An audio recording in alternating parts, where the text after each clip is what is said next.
श्री रामचंद्राय नमः। श्री रामदूताय नमः। श्री रामभद्राय नमः। नमो राघवाय। इस बार संवाद में विलंब से उपस्थिति के लिए आप सबसे क्षमा प्रार्थी। आप सब जानते ही हैं कि इधर दीपावली, फिर छठ पूजा और उसके पश्चात आजकल विवाहोत्सव का समय चल रहा है। इस कोरोना काल में के कारण गर्मियों के विवाह आदि उत्सव इधर आ जाने के कारण थोड़ी सी व्यस्तता रही। तो आज संवाद में विवाह की ही चर्चा करेंगे, मानस विवाह पर चर्चा करेंगे। वैसे तो मानस जी में दो प्रमुख विवाहों का वर्णन हुआ है। प्रथम शिव विवाह का वर्णन है, उसके पश्चात श्री सीताराम जी के विवाह का वर्णन है। आप सब जानते ही हैं कि हमारे यहाँ सनातन धर्म में, हिंदू धर्म में गोवर्धन पूजा के पश्चात पहले की परंपरा रही कि गोवर्धन पूजा के पश्चात कन्या हेतु वर देखने के लिए कन्या का पिता भाई प्रस्थान करता था। ऐसे मंगलादि कार्य प्रारंभ होते थे। क्योंकि गोवर्धन पूजा के पश्चात ही कार्तिक शुक्ल पक्ष का प्रारंभ होता है और कार्तिक शुक्ल पक्ष की एकादशी को भगवान विष्णु 4 माह की निद्रा के पश्चात, शयन के पश्चात जागते हैं। इसीलिए उस एकादशी को हरिप्रबोधनी एकादशी, देवोत्थनी एकादशी, देव उठनी एकादशी आदि आदि नामों से जाना जाता है। तो जब भगवान जागते हैं उसके पश्चात मांगलिक कार्य प्रारंभ होते हैं और उनके जागने के पश्चात कार्तिक पूर्णिमा तक अपने अपने मतांतर मत के अनुसार श्री तुलसी एवं शालिग्राम जी का विवाह संपन्न होता है, श्रद्धापूर्वक मनाया जाता है। और उसके पश्चात फिर आम जन विवाह आदि कार्य प्रारंभ करते हैं, विवाह संस्कारों का आयोजन होता है। वैसे तो विशेष मांगलिक कृत्य जो हमारे शास्त्र के अनुसार सूर्यदेव के उत्तरायण होने पर, अर्थात सूर्य जब मकर राशि में प्रवेश करते हैं और मकर राशि से मिथुन राशि तक रहते हैं, तो इसको सूर्य का उत्तरायण माना जाता है। और जब सूर्य उत्तरायण रहते हैं तो इसको देवताओं का दिन कहा जाता है। और कर्क से लेकर के कुंभ तक, कर्क से लेकर के तुला तक दक्षिणायन में रहते हैं। तो उत्तरायण में विशेष मांगलिक कृत्यों का आयोजन किया जाता है। लेकिन विवाह आदि पर्व इधर भी होते हैं हरिप्रबोधनी एकादशी के पश्चात। तो इस समय विवाह संस्कारों का समय चल रहा है, सब कहीं न कहीं व्यस्त हैं। तो संवाद में आज विवाह की चर्चा करेंगे। अगहन का महीना चल रहा है। अगहन अर्थात मार्गशीर्ष महीना, और सभी महीनों में मार्गशीर्ष को श्रेष्ठ मास कहा गया है। यह महीना भगवान कृष्ण का महीना है। श्री गीता जी में भगवान कृष्ण तो अपने आप को कहते हैं कि मैं मासों में मार्गशीर्ष हूं, मासानाम मार्गशीर्षो। तो यह बड़ा अद्भुत महीना है। इसी महीने में प्रभु श्री राम का मार्गशीर्ष महीने की शुक्ल की पंचमी को प्रभु का विवाह हुआ, इसलिए इस पंचमी को विवाह पंचमी के नाम से जाना जाता है। एकादशी तिथि को गीता जयंती भी मनाई जाती है। तो बड़ा अच्छा महीना चल रहा है, विवाह का संयोग है। और यह चूंकि इस माह में भगवान प्रभु श्री राम का विवाह मां जानकी से हुआ है, इसलिए और विवाह का समय भी चल रहा है, तो कुछ चर्चा वर्तमान के विवाहों के बारे में मानस जी के आलोक में करेंगे। अब देखिए, आजकल तो समय की कमी, बढ़ते हुए ज्ञान, संस्कार और विवाह संस्कारों के बारे में मूल चीजों को हम सब भूलते जा रहे हैं। लेकिन जब हम देखेंगे अपने शास्त्रों को, सनातन धर्म को, पहले की व्यवस्थाओं को देखेंगे तो यह बहुत बड़ा संस्कार है और लग्न का, मुहूर्त का, इन सब की बड़ी उपादेयता है। देवताओं के इस ब्रह्मांड के समस्त विवाहों में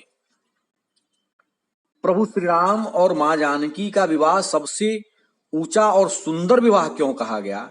इसलिए कि इस विवाह में गुरुजन भूमिका निभा रहे हैं, माता पिता भूमिका निभा रहे हैं। पहले विवाह में भूमिका गुरुजन एवं घर के रिश्ते के बड़े बुजुर्ग ही विवाह का निर्धारण करते थे। लड़के को बताना, देखना, उसको निश्चित करना, तिथि आदि निश्चित करना, विवाह कहाँ होगा, इन सब के बारे में। इसलिए विवाह टूटते नहीं थे। तो सीताराम जी का विवाह सुंदर क्यों है?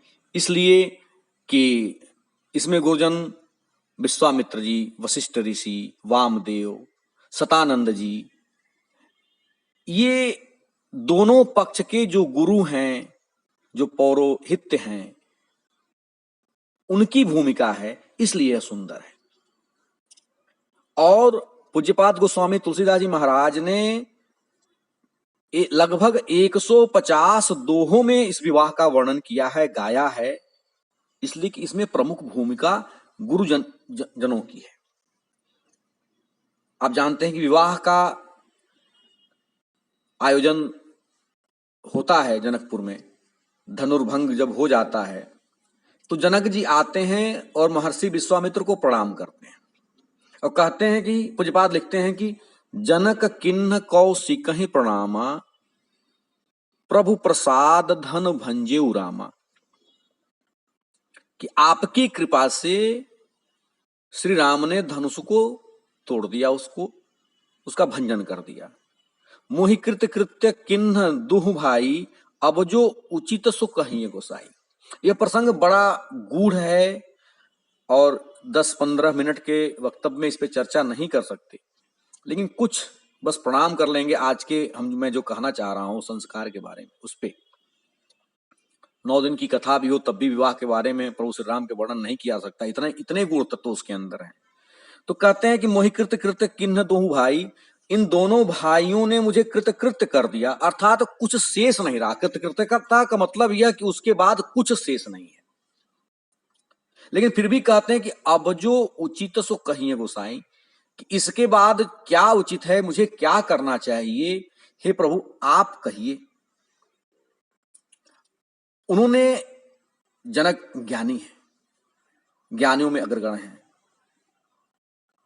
उनका कहना कि भाई आपके कृपा से ही इन्होंने धनुर्भंग किया है, इसलिए कि प्रभु आप ही इनको मिथिला लेकर के आए, आप ही ने इनको आशीर्वाद दिया कि सुफल मनोरथ हो ही तुम्हारे।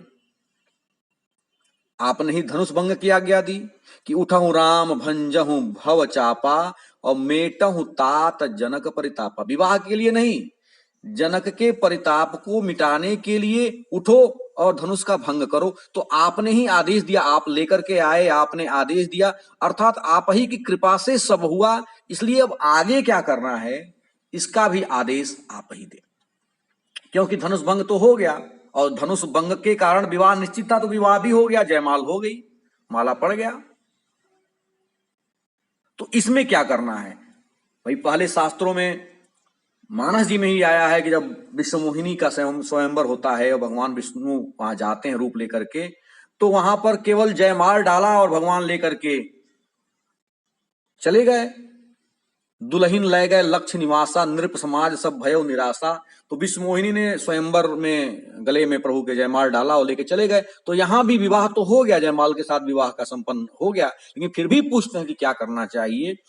तब जो वहां पर निकल करके सूत्र आता है और महर्षि विश्वामित्र एक बड़ी सुंदर बात कहते हैं कि कहमुनि सुनु नरनाथ प्रवीणा रहा विवाह चापयाधीना। कि भाई विवाह तो चाप के अर्थात धनुष भंग के अधीन था, तो टूटता ही धनु भयउ विवाहु, और धनुष टूट गया तो विवाह तो हो गया। सुर नर नाग विदित सब काहू, और इसके साक्षी देवता रहे, मनुष्य रहे, नाग रहे, सब इसके साक्षी रहे। फिर भी तदपि जाई तुम करहु अब जथा वंश व्यवहार। फिर भी तुम अपने वंश के, अपने कुल के, इस स्थान के, अपने गांव के, अपने नगर की मर्यादा के अनुसार, जो यहाँ का नियम हो उसके अनुसार अब कार्य करो। और 3 लोगों से पूछो, 4 लोगों से पूछो, बूझ विप्र कुल वृद्ध गुरु वेद विदित आचार। विप्रो से पूछो अर्थात अपने गुरु से, अपने उपरोहित से पूछो। कुल वृद्ध, तुम्हारे परिवार के जो वृद्ध पुरुष हैं, वृद्ध महिलाएं हैं, उनसे पूछो, गुरुदेव से पूछो, और शास्त्रों को देखो अर्थात लोकाचार क्या है और वेदाचार क्या है। इसलिए इन 3 से पूछो। लोकाचार के बारे में तुम्हारे कुल के जो वृद्ध लोग हैं वह बताएंगे, और जो वेदाचार है वह गुरु बताएंगे, विप्र बताएंगे, ब्राह्मण बताएंगे।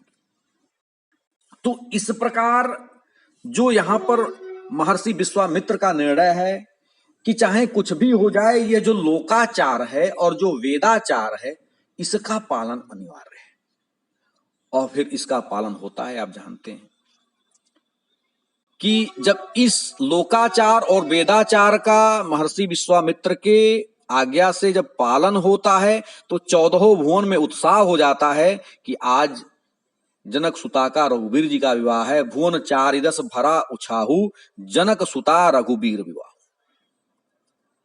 और लगन देखा जाता है, बारात चलती है अयोध्या से तो 12 शगुन होते हैं। यह एक अलग विषय है कि 12 प्रकार के शगुन होते हैं और सुंदर शगुन होते हैं, और हर जगह लग्न का, मुहूर्त का ध्यान रखा जाता है। जब विवाह में लग्न का बहुत महत्व है, विवाह शुभ लग्न में होना चाहिए। पूज्य पाठ देखते हैं कि प्रथम बरात लगनते आई और ताते पुर प्रमोद अधिकारी। चूंकि लग्न में बारात आ रही है, मुहूर्त से आ रही है, तो जनकपुर में सुख बढ़ गया। देखिए लग्न का कितना ध्यान रखते हैं कि मंगल मूल लगन दिन आवा हिमरुत अगहन मास सुहावा। हिम ऋतु है, अगहन का महीना है और पंचमी तिथि, तो यह मंगल मूल, मंगल लग्न रखा गया। ग्रह तिथि नखतु जोग बर बारू लगन सोधि विधि विचारू।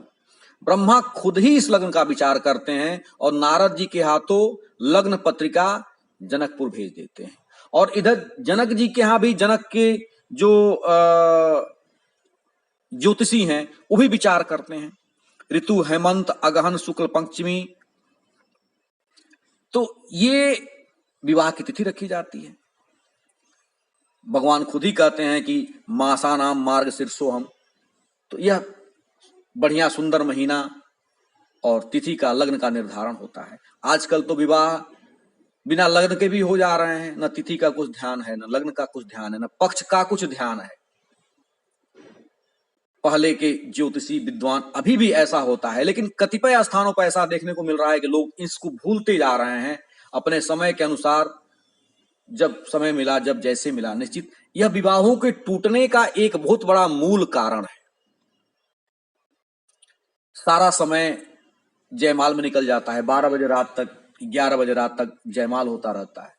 उसके पश्चात लगन निकल गया, वह मुहूर्त निकल गया, पंचक में भी विवाह हो जा रहे हैं, तो निश्चित रूप से इसका असर कहीं न कहीं जा करके वर वधु के ऊपर पड़ता है और वह विवाह खटपट बनी रहती है।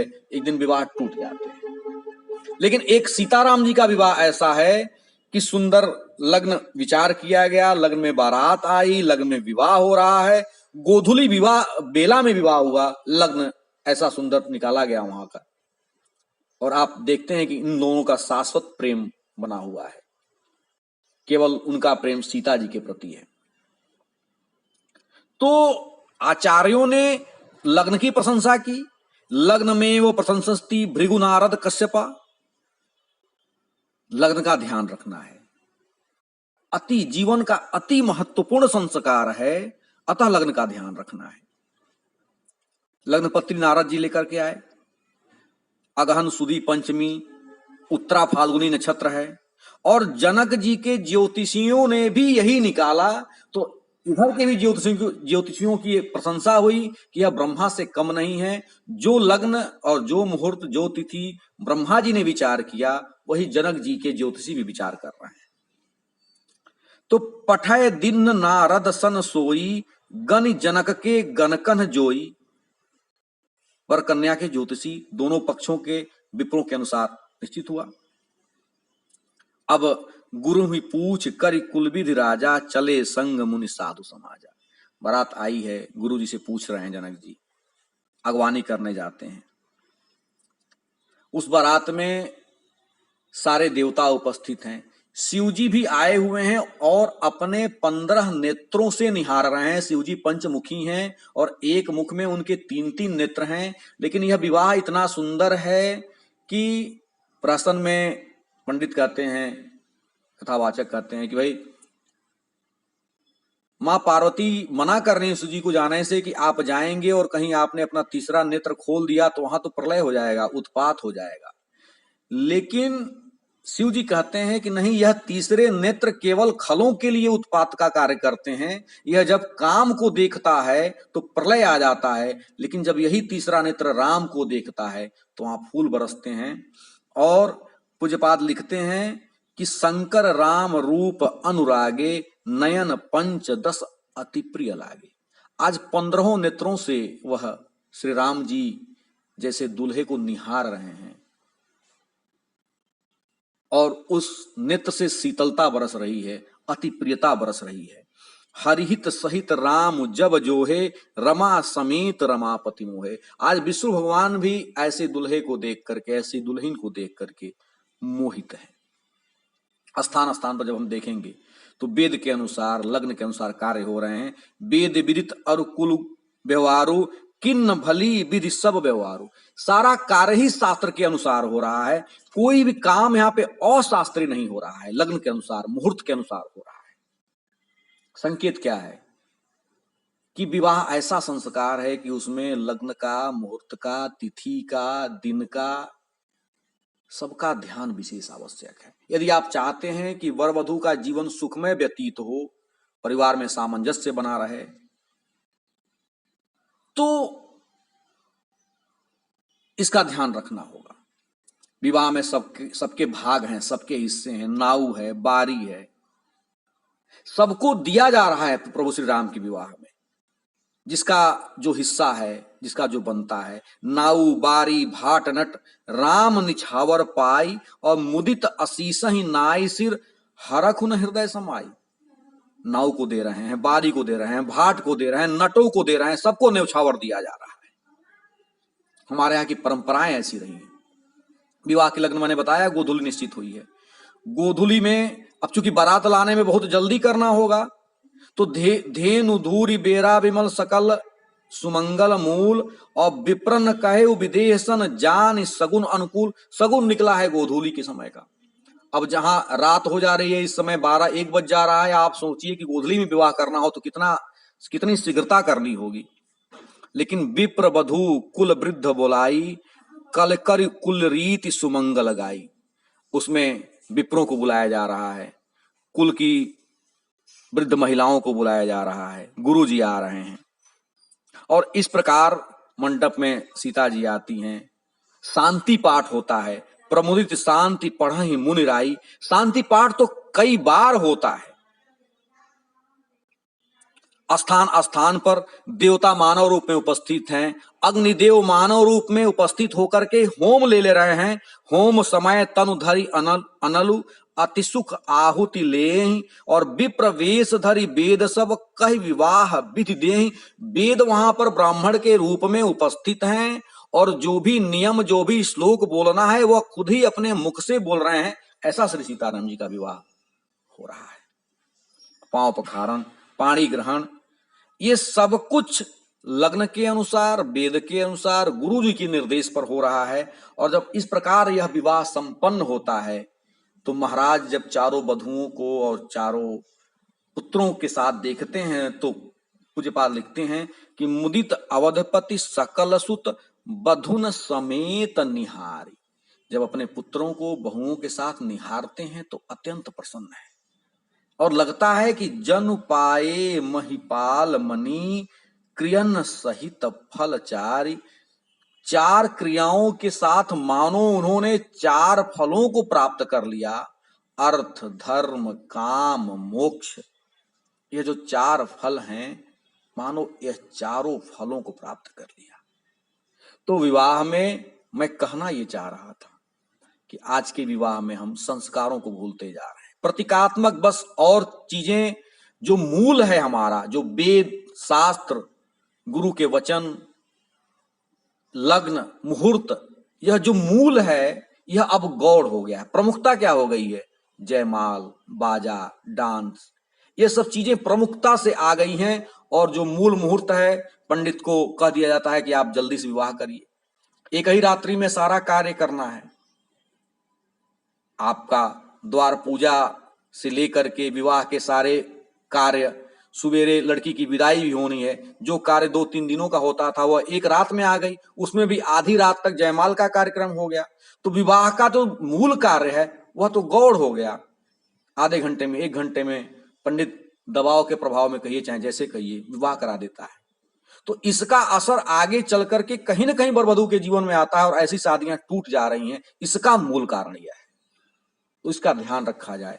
यदि आप वर को श्री राम स्वरूप और कन्या को श्री सीता स्वरूपा कहा जाता है। पहले जब दूसरे दिन विवाह जाती थी, 3 दिन की बारात रहती थी, दूसरे दिन जब सायंकाल को वर और कन्या दोनों पक्ष के लोग एकत्रित होते थे और एक जनवासा होता था, तो उसमें जो वर का संबोधन होता था वह विष्णु स्वरूपा वर महोदय अथवा तो श्री राम स्वरूपा वर महोदय, लक्ष्मी स्वरूपा कन्या अथवा तो श्री सीता स्वरूपा कन्या, यही कह करके संबोधन होता था। इसलिए कि वर और कन्या ये दोनों श्री राम और श्री सीता स्वरूप हैं। इसलिए कि इस ब्रह्मांड में ऐसा सुंदर कोई विवाह नहीं हुआ सारे लग्न का। गुरुओं ने भूमिका निभाई, बड़े बुजुर्गों ने भूमिका निभाई, माताओं ने भूमिका निभाई। अब तो लड़के लड़की खुद ही विवाह तय कर लेते हैं और आगे चलकर 2-4-5 सालों में विवाह टूट जाता है। तो आज संवाद में विवाह का महीना चल रहा है, मंगल चल रहे हैं, इस विषय पर कुछ सात्विक तात्विक चर्चा हुई।